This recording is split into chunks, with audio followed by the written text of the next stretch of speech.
Why does email bounce? Hi everyone, Leo Notenboom here for askleo.com. Here's a question I got, and it's a common one.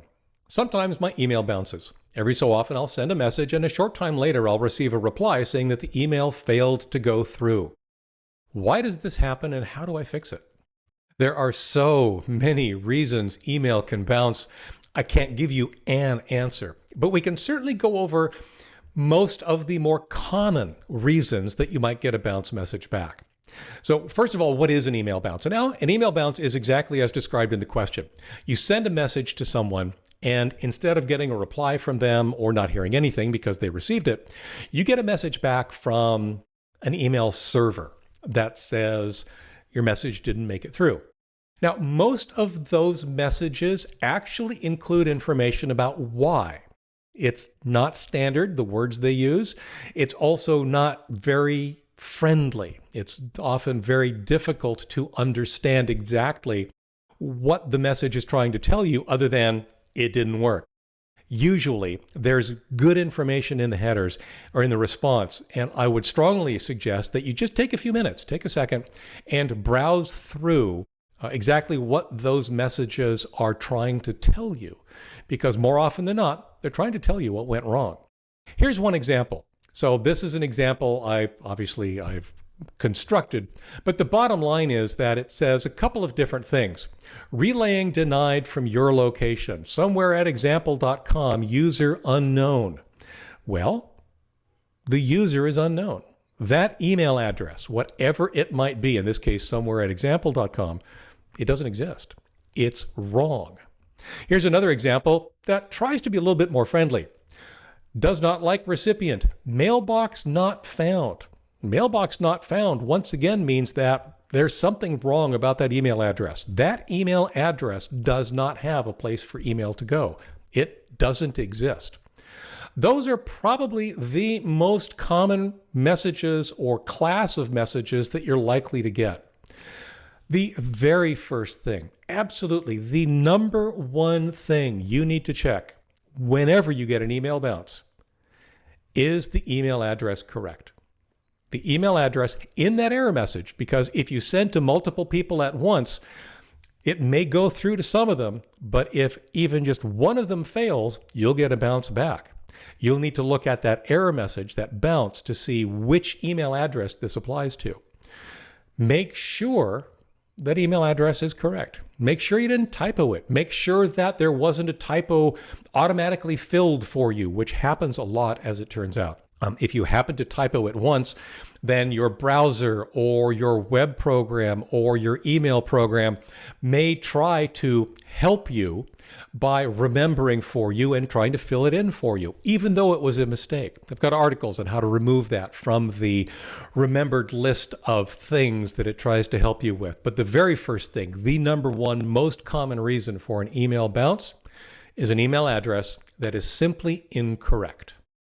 So let's take a look at some of the other error messages besides, mailbox not found or user unknown that might be part of a bounce message. Mailbox unavailable, to be honest, 9 times out of 10, this is exactly the same as mailbox not found. It means the email address doesn't exist. There are scenarios where it can mean something else. It can mean that the email service is having a problem. It literally can't get to the email address that it knows exists. It may be any of a number of different things. This is one where if you get a bounce, you want to wait a little while. I would wait, an hour or two or a day, and then send it again. If you get the same message again, then something's probably permanently broken and you want to try and contact your recipient some other way. Mailbox full or quota exceeded.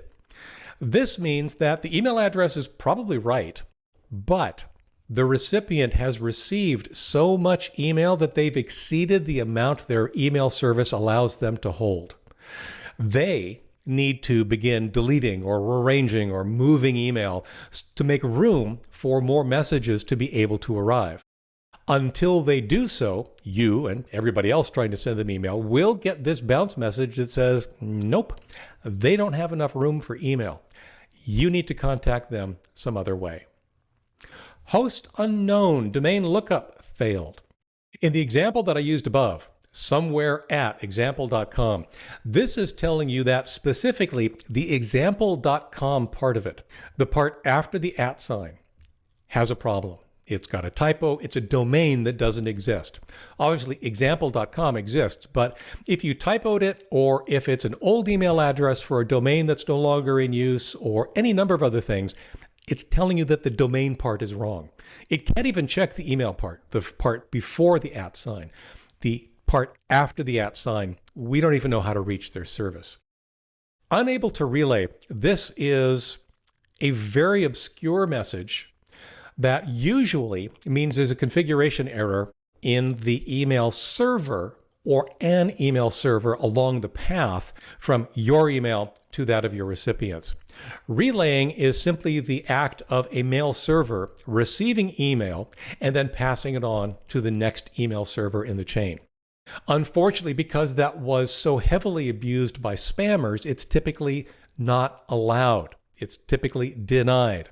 And that's why I say unable to relay, or permission denied, or any number of related messages to relaying, typically means that there's something wrong about the configuration of the email servers itself, because they shouldn't necessarily be relaying in cases where they aren't allowed to relay. There are ways to make it permissible, but for some reason, something isn't working. Go back to what you do have control over, and that is making sure that you are sending to the right email address, that you are properly authenticating with your own email service provider. But otherwise, again, another case of you may need to try and find out if you got the correct email address, or if that person is having a problem with their email, contact them some other way. Now, there are typically a number of so-called temporary errors. I've written in other articles that email was actually never intended to be instant. It was never intended to even necessarily be quick. The protocol actually handles delays of multiple days, which is kind of interesting in today's fast-paced society. You may find errors like no adequate servers, or connection timed out, or resources temporarily unavailable and out of memory, all those kinds of things. Those are all temporary. If you look at the error message closely, you will find out that it's probably going to tell you that it's going to continue to try. In other words, the message that you're getting, the bounce that you're getting, doesn't necessarily tell you that something has failed. It just tells you that it hasn't worked yet. It's a warning. It's telling you that your email is not going to get there quite as quickly as you might have expected. Generally, if it is a hard error, if it's a real problem that is permanent, 3, 4, 5 days later, you'll get a bounce that says, you know what, I gave up. I can't do it. Something isn't working.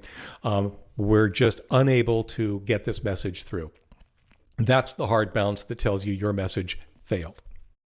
Blacklists are another one. Again, to go back to spam for a minute, anti-spam measures are incredibly complex. There are many, many things that factor into exactly what email services use to determine whether or not something is spam. Sometimes, though not always, if you send something that they determine to be spam, you might get a bounce. You may not. It may be silently discarded, or it may go into the user's spam folder. But if you get a bounce that includes things like blocked, or listed in, or blacklist, or deny lists, and you see names like SpamCop, Dynablock, Black Hole, Spamhouse, and similar, then there's a very good chance that for one reason or another, your email has been flagged as spam. It may not be your fault. Obviously, make sure the message you're sending isn't spam and doesn't look spammy. But spam also looks at things like the reputation of the email service you're using, the reputation of the specific email server used by the service that you're using, the email reputation of your domain, and potentially even your email address itself. So these are all things that can factor in. But if you get a message that includes terms like that, then you know your message has probably been bounced back to you because, for reasons legit or not, your message has been flagged as spam. The same thing is very true for content filters. In other words, if you're using words that, for whatever reason, the receiving side doesn't think is appropriate, or they want to prevent from getting sent through, and this is usually words that you find very commonly in spam, then you may run into that same problem as well. One of the common pieces of advice, of course, is to try again in a while. Well, how long is a while? Especially for some of these transient errors, it can be really, really hard to know. There is no specific answer to this. My rule of thumb is to try again in a few minutes, try again in a few hours, try again in a few days. If it still doesn't work, and you can wait that long, then you've got a hard problem. If you can't wait that long, then you've got a hard problem. And in both of those cases, the only thing you can really do is to reach out to your recipient some other way. Now, there is one thing I definitely need to talk about, and that is sometimes you'll get bounces to messages you did not send. Don't act on those. You can look at them if you like. You can see if there's anything interesting in them to make sure that it is something that you didn't send. But it's really, really common. And all that is spam. There are two scenarios where that will happen. One is it's legitimate spam, if there is such a thing, that was sent from your email address. In other words, this email was crafted to be forged to look like it came from you, so that when a bounce eventually happened, it comes back to you. If you didn't send it, don't act on it. Just delete it and get on with your life. The other scenario, of course, is that spammers will sometimes make their original message look like a bounce message and encourage you to act on it, to click the links on it, to take action based on what they've sent you. Don't. If it's a bounce you don't expect, if it's a bounce to a message you did not send, don't act on the bounce. Finally, if everything is bouncing, absolutely every email you send is bouncing, that's usually a sign that your email client or your email program is somehow misconfigured. Make sure you're connected up to your email service provider properly, because if everything is bouncing, that's a problem right there at that first line. I hope that helps explain a little bit of why email might bounce, what some of the messages are, what some of the actions you may or may not want to take are as a result. For updates, for comments, for related links and more, visit askleo.com/11192. I'm Leo Notenboom, and this is askleo.com. Thanks for watching.